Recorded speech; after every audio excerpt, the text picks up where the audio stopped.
Hi everyone. सो आप लोगों ने इतना तो आइडिया लगा ही लिया होगा कि ये वीडियो किस बारे में है। और मेरे एक पुराने वीडियो में, बहुत रिसेंट वीडियो में, मैंने ये भी आप लोगों को बताया था कि मैंने एक नया कैमरा लिया है। तो मैंने जो कैमरा लिया था उसका नाम है Sony Alpha 7C, which is a mirrorless camera. मेरा इनिशियल प्लान था कि मैं 7S3 लूँ। मेरे एक फ्रेंड ने मुझे सजेस्ट भी किया था और वो इवेंचुअली ख़रीद भी रहा है। बट जब मैंने उसकी बजटिंग वगैरह चेक की तो it was way out of my budget. And then I did some study. मैंने काफ़ी लोगों से बात की, काफ़ी जो शॉप पे जो टेक्निकल एंड एक्सपर्ट होते हैं उनसे बात की।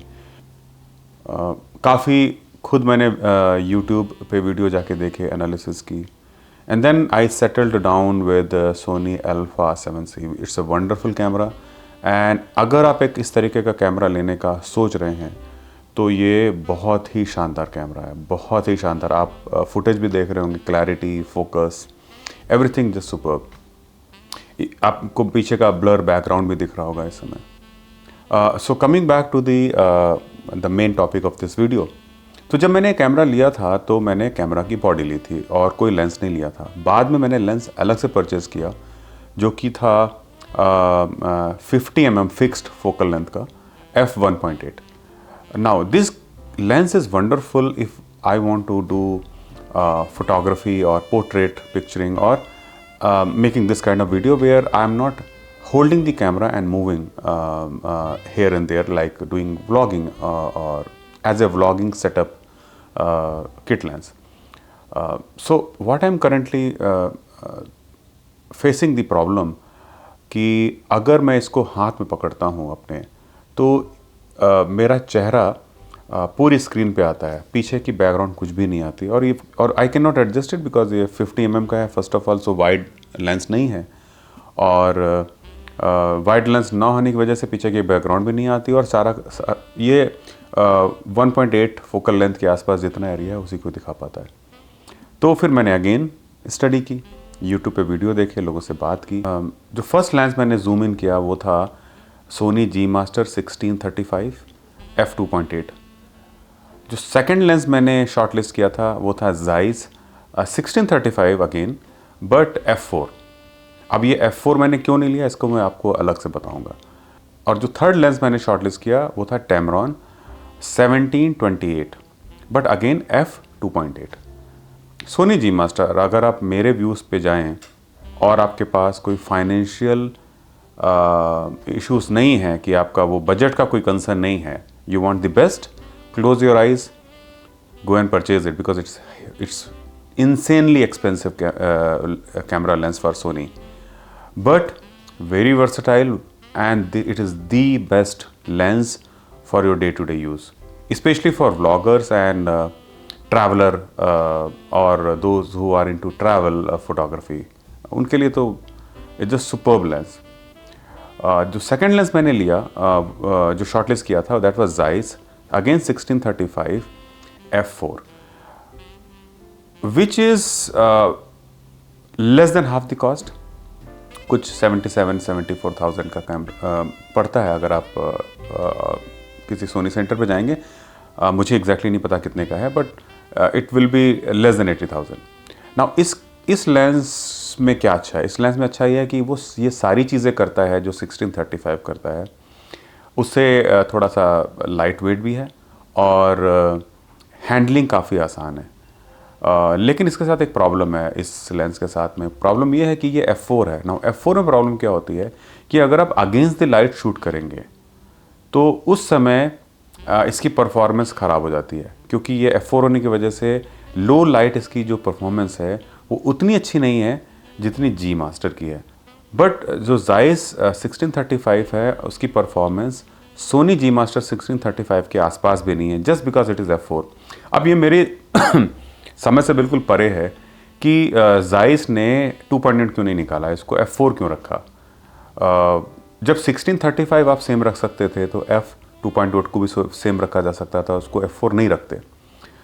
कॉस्ट कटिंग भी हो सकती है, there could be an number of engineering challenges और प्रोडक्शन चैलेंजेस, वो इंटरनल सोनी और जाइस का मामला है। बट अगर वो इसको f2.8 रखते तो ये बहुत अच्छा लेंस बनता। एक और प्रॉब्लम थी इस लेंस को ना लेने के लिए, क्योंकि इसमें वेदर शील्ड गैस्केट नहीं है। जो मेरा पर्पज़ है इस कैमरे को लेने का वो है travel photography, vlogging, right. I my plan is to travel on road by bike. तो आपको एक ऐसा लेंस चाहिए जो अब आपके माउंट पे जब फिट हो तो उसमें वेदर गैस्केट सीलिंग ज़रूर होनी चाहिए। तो जाइस के लेंस में वो है ही नहीं। इस कैमरे में अच्छी भी चीज़ें भी हैं क्योंकि ये ऑप्टिकली स्टेबलाइज्ड है। सो अगर आपको लो लाइट शूट नहीं करना है, अगर आपको अगेंस्ट द लाइट शूट नहीं करना है, अगर आपको वेदर सीलिंग गैस्केट के होने ना होने से फ़र्क नहीं पड़ता है, तो Sony Zeiss 1635 is wonderful lens. It does everything what a G Master does. But अगर इन चीज़ों जो मैंने आपको पॉइंट्स बताया, अगर ये चीज़ें आपको मैटर करती हैं, जो मुझे करती हैं, तो शायद मेरी तरह आप भी जाइस 1635 f4 लेंस नहीं लेंगे। Honestly I almost made up my mind, I was about to go to the showroom, but इस वेदर गास्केट सीलिंग की वजह से मैंने नहीं लिया, because I will be using this camera lot of times in the outdoor setting. If the lens is not having this protective gasket, a lot of dirt and moisture can enter into the camera and camera can have a lot of issues. So 3 lens मैंने select किए और 3 lens में एक lens मैंने बिल्कुल भी consider ही नहीं किया। तो मेरे पास 2 ऑप्शन बचते थे, सोनी जी मास्टर और टैमरॉन। सो मैंने फिर टैमरॉन की टेस्टिंग के लोगों से बात की जो यूज़ कर रहे हैं, यूट्यूब पे वीडियोस देखे। तो टैमरॉन, सबसे चीज़ मुझे क्या लगी टैमरॉन में कि एक तो वेदर सीलिंग गैस्केट है इसके अंदर। Number 2, it is very light weight. So अच्छी चीज़ क्या है कि टैमरॉन में जब आप जूम इन जूम आउट करते हैं तो जो लेंस के आगे का जो हिस्सा होता है वो मूव नहीं करता, लेंस अपनी बॉडी के अंदर ही मूव करता है, which is a wonderful feature, specially if you are doing travel photography. The only problem which I see with Tamron is it being a 17 and 28. So इसकी जो रेंज है वो लिमिटेड है as compared to 1635. So थोड़ा सा कम wide है as compared to 1635, और चूँकि 35 नहीं होकर ये 28 है तो बहुत ज़्यादा जूम भी नहीं करता। बट अगर मैं अपने आप को सोचूं कि मैं व्लॉगिंग करूँगा या ट्रैवल फोटोग्राफी करूँगा, तो मुझे क्या लगता है कि 7 to 28 is a very decent range. But at many times, because I am not going to be shooting a lot of time within the 4 walls of a studio or home, तो जहाँ पर मेरे पास चॉइस नहीं होगी कि lighting मैं कहाँ से रखूँ, many time I have to shoot against the light. तो 2.8 becomes a very important feature for me. So eventually, I wanted to buy Sony G Master, but I did not buy only because of the cost. अगर मेरा budget concern नहीं होता तो definitely मैं Soni G master लेता, और अगर आपका भी कोई बजट कंसर्न नहीं है तो आपको भी सोनी जी मास्टर 1635 ही लेना चाहिए। Don't even look around. अगर आपको लो लाइट शूटिंग का प्रॉब्लम नहीं है, अगर आपको वेदर सीलिंग का इशू नहीं है, आप बाहर जाके शूट नहीं करने वाले हैं, आप क्लीन एनवायरनमेंट में शूट करने वाले हैं, then 1635 f4 Zeiss is your choice. But मेरी जो कंडीशंस थी, मेरी कंडीशंस में बजट एंड अदर फीचर्स, वो मुझे टैमरॉन की तरफ लेके गए। तो आई बॉट इवेंचुअली टैमरॉन 1728। उसमें एक जो कमी वो ये है कि टैमरॉन में ऑप्टिकल स्टेबलाइजेशन नहीं है, but good part is that कि मेरे कैमरे में है तो मुझे उसकी ज़रूरत नहीं है। तो वो feature I can overcome because of my own handling, the way I shoot, and because of the feature that I have in my camera. So eventually I ended up buying Tamron 1728. मैं बहुत ज़्यादा feature और technicalities में नहीं जाऊँगा क्योंकि वो eventually matter नहीं करती कि कितनी जूम लेंथ है और क्या वेट है, कितने ग्राम का, इट डजेंट मैटर। अब सो अल्टीमेटली अगर आप एक व्लॉगर हैं तो आपको एक ऐसा कैमरा चाहिए जो लाइट वेट हो और जो आप को वाइड बैकग्राउंड दे, अच्छा बुके दे, लो लाइट परफॉर्मेंस करे, क्योंकि आप व्लॉगर हैं तो हमेशा डे लाइट में तो शूट नहीं करेंगे और हमेशा आप स्टूडियो लाइट तो अपने साथ लेके चलेंगे नहीं, तो आपको बहुत सारी ऐसी जगह शूट करना पड़ता है जहाँ पर लाइट का इशू होगा। तो f2 point was very important feature for me. So अभी मैं क्या करूँगा, अभी जो आप ये कैमरा देख रहे हैं ये 50 mm सोनी का लेंस है, 50 mm 1.8। I will not change the camera position, I will just change the lens. उसके पहले मैं आपको लेंस दिखाता हूँ, आपके सामने उसको पहली बार मैं खोलूँगा, मैंने अभी तक लेंस खोला भी नहीं है। और उसके बाद सिमिलर कैमरा सेटिंग पे मैं आपको वो लेंस लगा के दिखाऊंगा और फिर दिखाऊंगा कि कितना आपको वाइड दिखता है। सो ये है Tamron 1728 f2.8। तो अभी तक यू कैन सी कि मैंने अभी तक इसकी सील भी नहीं हटाई है, और I am also going to see it for the first time. Yes, मैंने जब मैंने इसको ख़रीदा था then I checked it, and one of my friend is using, so I know how it works.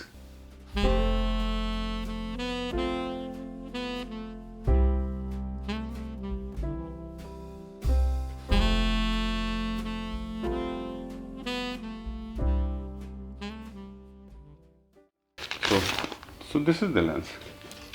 It has got the hood. It's very lightweight. So initial impression is that it's little plasticky, but the quality is very decent if you ask me honestly. And zoom ring is also good. So this is what I was trying to tell you, that everything moves within the lens boundary, nothing comes out. So this is a very good feature. This gives you very identical results when you compare it with Sony G Master, because the cost at which you buy this lens and the cost of Sony G Master and the benefit that Sony G Master offers, I think buying this lens makes a lot of sense in terms of the ROI of the lens. So based on these parameters which I told you, I made a decision to buy this lens, और मुझे लग रहा है कि ये मेरी सारी जो ज़रूरतें हैं वो पूरी करेगा.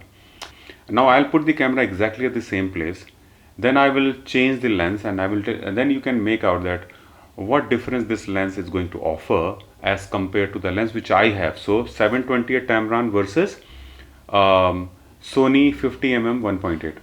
Okay, so this is not a comparison between these two lenses because they are not at all for the same purpose.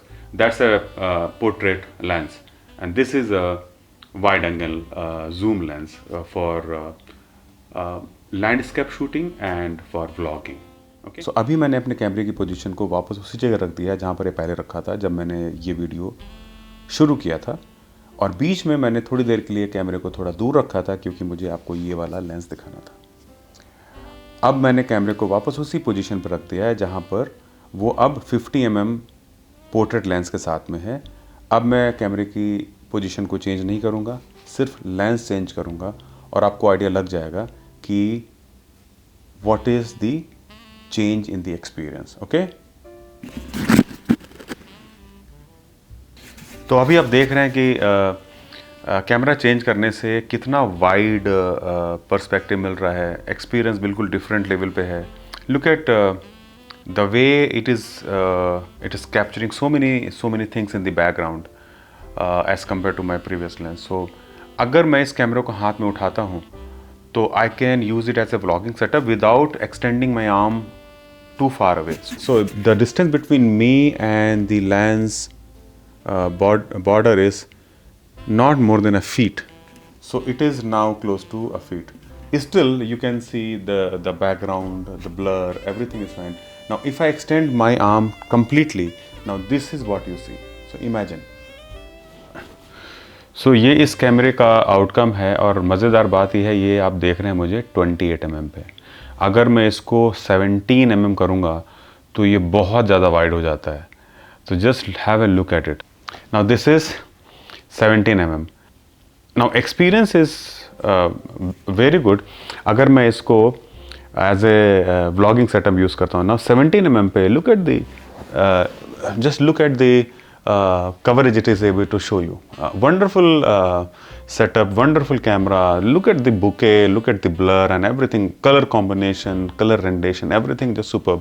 ये जो वीडियो देख रहे हैं इसमें कोई कलर ग्रेडिंग नहीं है, ये एज इट इज़ कैमरा से डायरेक्टली मैंने वीडियो में डाला है. सो आपको समझ में आ जाएगा कि मैं क्या कहना चाह रहा हूँ. This is 17mm. So vlogging के लिए इतना शानदार सेटअप है जस्ट, एंड आपको आइडेंटिकल रिजल्ट मिलते हैं जो आपके सोनी 1635 पे मिलते हैं. सो hands down, close your eyes and you can buy this lens. Now look at the quality that you are able to get from this lens, the wideness that you can see. I'm holding this camera just a feet away from my face. You can imagine the kind of wide background it is able to give you. So very good setup for vloggers. मैंने आपको एक और चीज़ बताई थी कि F4 में और F2.8 में क्या फ़र्क होता है, और मैंने आपको ये भी बोला था कि F2.8 में लो लाइट परफॉर्मेंस या against the light performance is very good. So अभी मैं विंडो के अगेंस्ट हूँ, यानी लाइट मेरे चेहरे पे आ रही है कैमरे की बैक साइड से. अगर मैं अपने आप को चेंज करता हूँ, just imagine my face is still clear too, it is not dark. So अगर ये मैं F4 यूज़ कर रहा होता तो मेरा चेहरा एकदम डार्क होता. तो I think I made a right choice, and I think whatever I have told you, it will help you to make a wise choice as well. If you are a vlogger, then this camera setup is wonderful. I think I am very happy with the Sony Alpha 7C as a camera. I think it was a great purchase, great decision to buy this camera, because I was little unhappy because I couldn't buy Sony 7 III's. I don't regret anything. It's a wonderful camera. Now, after changing my lens to Tamron 1728, now my experience is just superb. This lens has changed my overall experience with this complete setup. So just changing the lens is changing the experience. Imagine that. So thank you Tamron for making such a wonderful lens. I'm not a big YouTuber. So don't worry, it's not a paid promotion. I am just sharing you my happiness and experience with all of you. It's a great decision that I did not buy Zeiss 1635 because I was trying to compromise, because I wasn't able to buy Sony G Master. तो मुझे लगा चलो G Master ना सही, Zeiss ही सही, Sony का तो है, लेकिन वो F4 ने सारा गेम बिगाड़ दिया. दो चीज़ें, F4 एंड उसकी वेदर सीलिंग गास्केट ने. But thanks to my friend who suggested me to buy Tamron, and मेरा जो एक्सपीरियंस है इस लेंस के साथ में बहुत अच्छा है. I am very happy. So अगर आपने वीडियो यहाँ तक देख लिया है तो एक लाइक तो बनता है, और अगर आपने अभी तक सब्सक्राइब नहीं किया तो प्लीज़ सब्सक्राइब करें, बेल आइकॉन को दबाएं, सो दैट जब भी मैं कोई नया वीडियो डालूँ तो वो वीडियो आप तक पहुँचे. और अगर आपको लगता है कि ये वीडियो आपके या आपके किसी फ्रेंड्स या आपके रिलेटिव के बाइंग डिसीजन को इन्फ्लुएंस कर सकता है towards buying a better lens, I will be very happy if my video is of any help to you. So thank you so much. Keep watching, stay safe, stay healthy and be happy. So मिलते हैं next video में कुछ नई information के साथ में. Thank you so much.